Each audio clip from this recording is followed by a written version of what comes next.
Be sure to enter my Rollercoaster Tycoon 3 Toto Coaster 2015 competition. Link is in the description.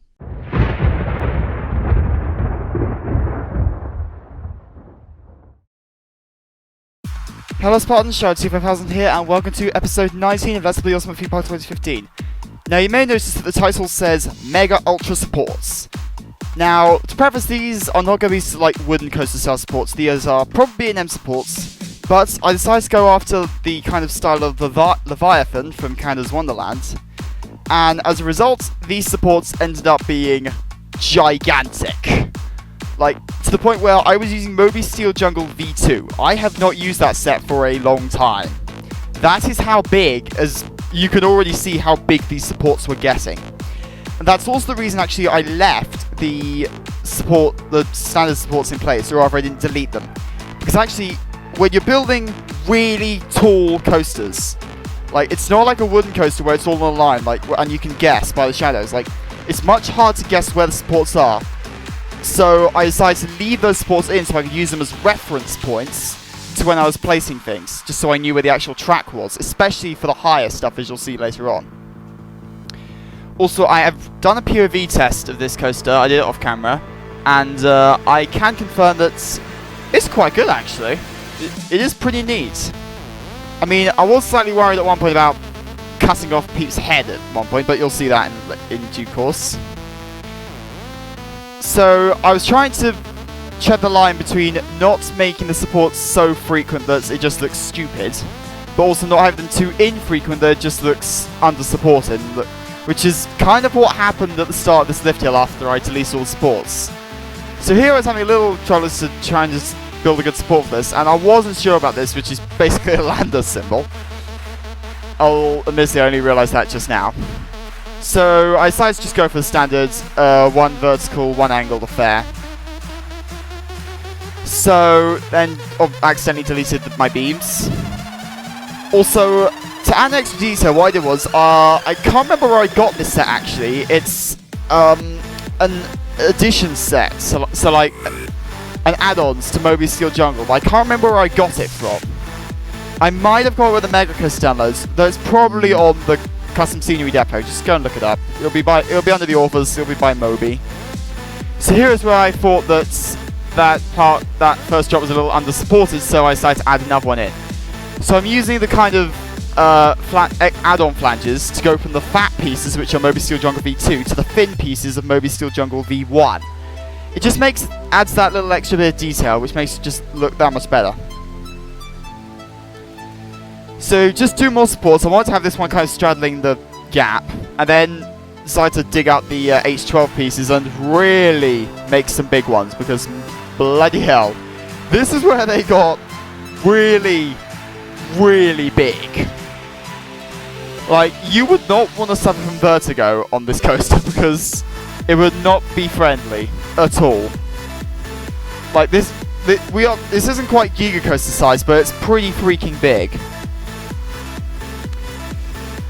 And like, I did run a POV test, and I do admit it is quite tall, but like, it's nothing that a load of rock work can't sell. Actually, from the top of it, you get a stupidly good view of the whole Wing Rider area. And you probably get a view of the Intamin Coaster, which I'm going to have on the other side, and probably vice versa. Intamin Coaster view of the others. So here, just do more flanges, and then decide to dig out support killers. So I decided to kill them as I went along, instead of just do them all at once, but then just get super confused.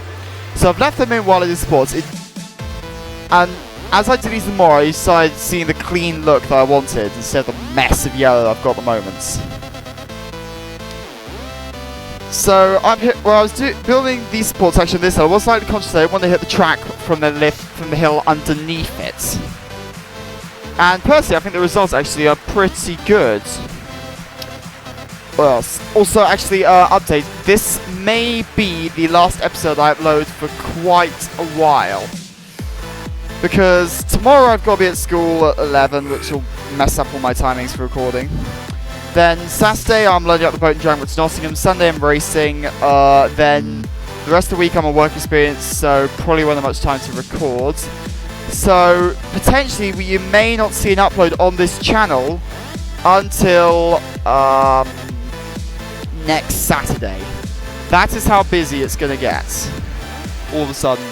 Like, I've been seriously enjoying my week and a half off doing pretty much nothing but gaming and training. It has been quite fun, I won't lie. But now we go serious again. Time for work experience. Oh, bloody hell. So yeah, my school has beckoned me in for some briefing thing. I don't know what it is. It's probably bullshit. So, here just do more supports and... yeah, that's pretty much all I can say in this episode. So, again, using Steel Geography 2 because, I'm sorry, Steel Geography 1, A, would have necessitated so many more supports, and B, it just would look too flimsy. Like, these supports are flippin' monstrous. Like, they're so thick. It also allows me to kind of space it. Pretty much, this is like almost a normal B&M coaster, but supersized in every way. I'm quite pleased with it. I think it's a really good layout. I mean, I am conscious of the fact it's a little short. Well, it's 2 minutes, actually, which is kind of long, considering its size. Well, actually, I don't know. And cue more Nitro Fun. Yeah, the music that says all Nitro Fun. What you just heard is a track I've never actually heard before until I found it about 5 minutes ago hunting around for Nitro Fun tracks. It's called #YOLO. I'm sorry, I don't know why. Like, I know the Lonely Island did a track called YOLO, which personally I quite like. And then obviously there's this one, my old classic, New Game. I'm finding it really hard to keep talking about listening to this thing because I have it on my kind of high rate rowing playlist, so if I want to do higher, then I've got a set list of songs that in playlist. Like when I'm doing like high rate pieces, I have that list set to play, and this one comes up, so it's really good for hitting rate about, I don't know, 33, because it's got a nice kind of 4-beat track, so I can really kind of synchronize my strokes to it. And do not take that as innuendo what I just said. But still, like, it's a really good high rate pit track, which is why I like it. And also it's flippin' awesome. So here, just do more supports. I realise this turn here I actually done is actually the 3rd turn on this entire roller coaster. There's only about 10 corners on this whole thing. What? Like, I know there's a Formula 1 track that has less, but still, 10 turns. Actually, wait, now that I think about it, Millennium Force has got 1, 2, 3... Okay, Millennium Force has got about 6. Okay, so this has got more corners than Millennium Force. Okay, so maybe my point holds. I still think this is a really good layout. I'm probably going to put like some flat rides and like some buildings underneath it and stuff. So then just deleting more supports and just thinking, yeah, this is a nice clean look. Now at this point I hit the 90-minute, if it was the 90-minute mark, or I don't know, it was something like 11 o'clock or something. At some point on my Skype, my friends messaged me seriously like, do I have like a killer luck instinct that like my friends will message me while I'm recording and it crops up on screen? I don't know where it was. It was sometime around here unless it's already come through and I can just missed it on the recording. But like seriously, like so many times I get messaged while I'm filming and I can't answer it because they'll just mess up the recording.